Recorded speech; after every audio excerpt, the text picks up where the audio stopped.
Filloi gjithçka me një radiator. Ishte nëntori i ftohtë kur nxehtësia në apartamentin tim vendosi të mos vinte më. Thira hidraulikun, i cili pasi lëvizi disa gjishta në tuba, më tha: "Ta kesh fajin o djalë, ajri në sistem.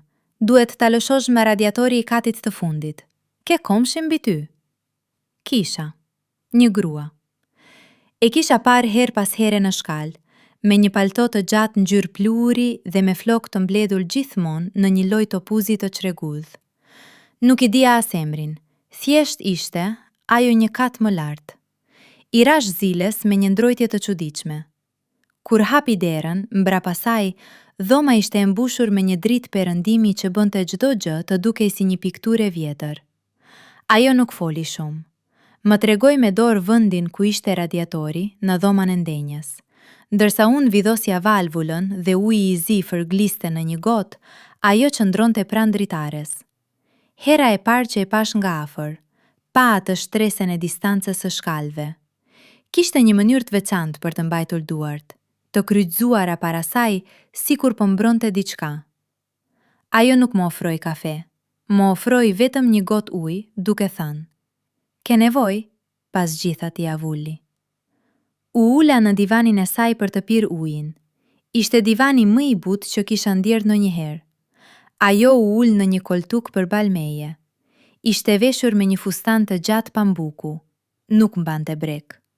E di këtë sepse kur u kryqëzoi këmbët, pëlhura u tërhoq dhe pash vijen e një gjuri të zhveshur.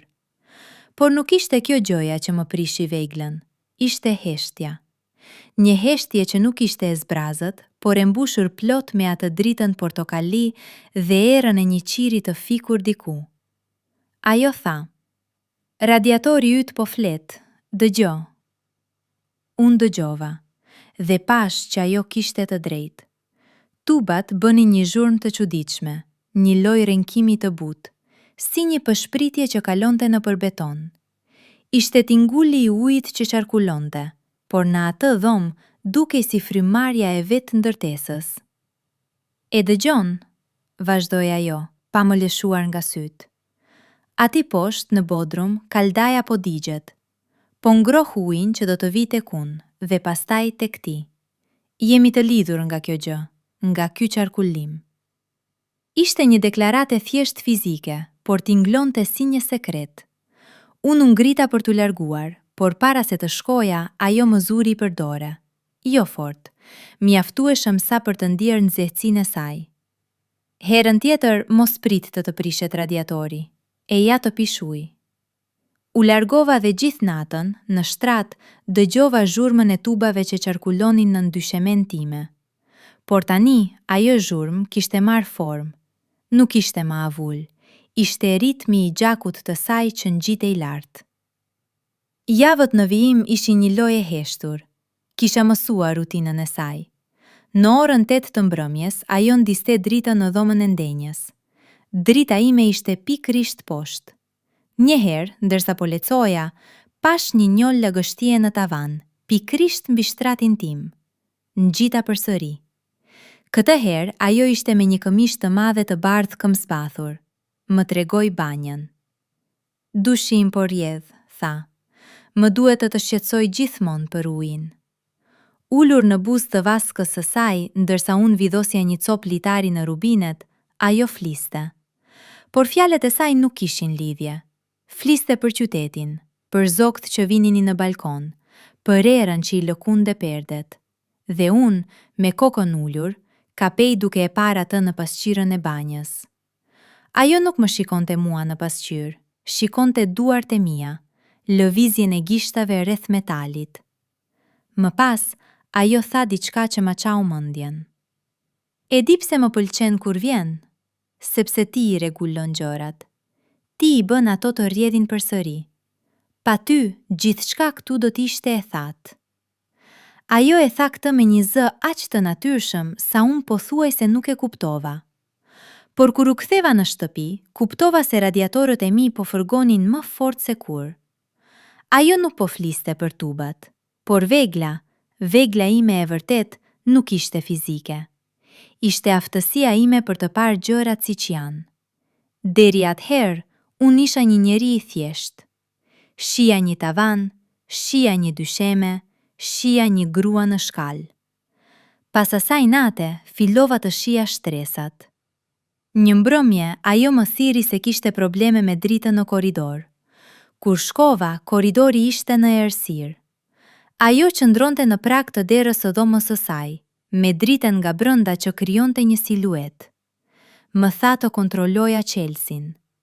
Ndërsa unë ngrija dorën për të prekur qelsin, ajo doli pas meje. Unë ndjeva frymën e saj në qafë.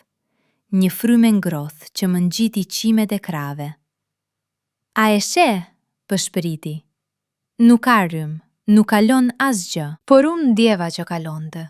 Diçka kalonte nga ajo tek unë, në ato korridor të errët.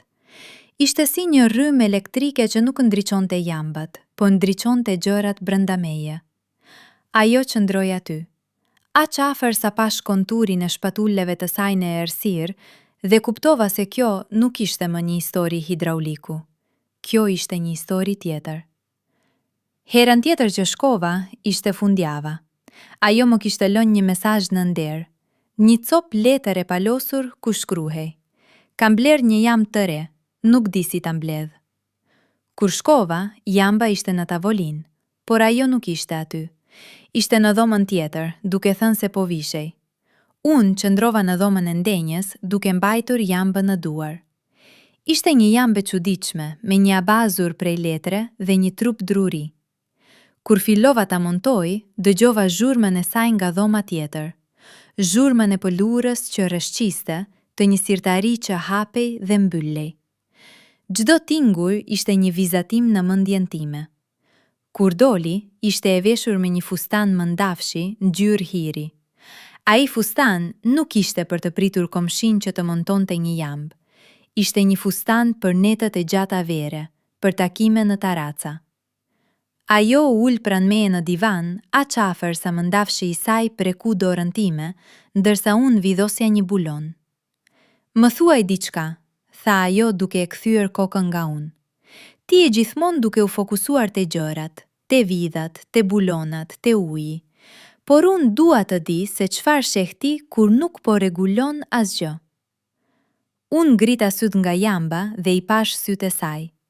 Ata ishin dy pelgje të errta dhe pash veten time në to. Ishte hera e parë që e shija veten ashtu, të mbështjel në atë dritë të ngrohtë.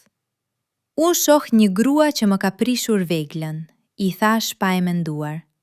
Ajo qeshi. Nuk ishte një qeshure fort. Ishte një fërshëllim e butë, si ajri që del nga një radiator. Të prisha veglën, pyeti ajo duke ngritur vetullën. Apo të tregova se si funksionon? Nuk e kuptova atëherë, por e kuptoj tani. Ajo nuk ma prishi aftësinë për të vepruar.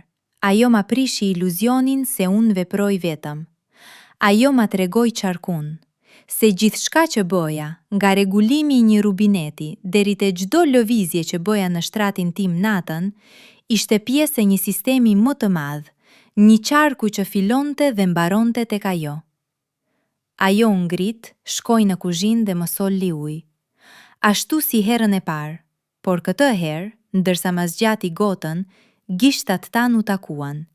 Një takim i thatë, pa lagështi, por që ndjehej më i lagëshi se çdo shi. Përshëndetje komshi, tha ajo duke ngritur gotën e saj të zbrazët. Përshëndetje, thash unë duke pirë ujin e ftohtë që më dilte fytin. Pastaj u largova, dhe kur u ktheva në shtëpinë time, pash tavanin, pash njollën e ujit. Por tani, ajo njollë nuk ishte më një defekt, ishte një hartë. Një hartë e rrugës që të çonte tek ajo. Kaloi një muaj. Unë nuk shkoja më tek ajo për të rregulluar gjëra. Ajo nuk më thëriste më. Por ne kishim krijuar një gjuhë të re, trokitja në radiator. 3 trokitje të shkurtra nga ajo në tavan do të thoshte: jam duke menduar për ty.